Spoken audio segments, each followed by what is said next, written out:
ദുബായിൽ ലഹരി കൈവശം വെച്ചതിനാണ് ഈ ഒരു യുവതിക്ക് 10 വർഷത്തെ തടവും 1,00,000 ദിർഹംസ്, അതായത് ഇന്ത്യൻ മണി ഏകദേശം 23 ലക്ഷം രൂപയുടെ അടുത്ത് വരുന്നുള്ളൂ, അത്രത്തോളം പിഴയും വന്നിട്ടുള്ളത്. ആ രാജ്യത്തെ നിയമം കണ്ടില്ലേ?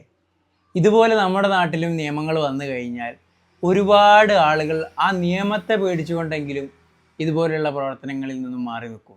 അതുപോലെ തന്നെ ഈ കൊലപാതകത്തിനൊക്കെ ഉള്ള പുറം രാജ്യങ്ങളിലുള്ള ദുബായ് പോലെയുള്ള രാജ്യങ്ങളിലുള്ള ശിക്ഷകൾ നമ്മൾ കേട്ട് കഴിഞ്ഞാൽ ഒരുപാട് ആളുകൾക്ക് അറിയുന്നതാണ്. പുറം രാജ്യങ്ങളിലൊക്കെ ജോലി ചെയ്യുന്ന ആളുകൾക്കൊക്കെ അറിയാം അവിടുത്തെ ശിക്ഷാരീതികളും അവിടുത്തെ നിയമങ്ങളും എത്രത്തോളം സ്ട്രോങ് ആണെന്നും.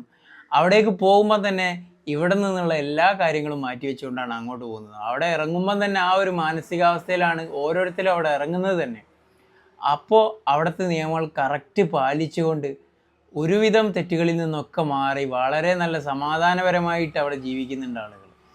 നമ്മുടെ നാട്ടിലെ നിയമങ്ങൾ കുറച്ചുകൂടെ സ്ട്രോങ് ആയിട്ട് നല്ല സ്ട്രോങ് ആയിട്ട് വന്നു കഴിഞ്ഞാൽ അതേ ഒരു സമാധാനം നമ്മുടെ നാട്ടിലും കിട്ടും.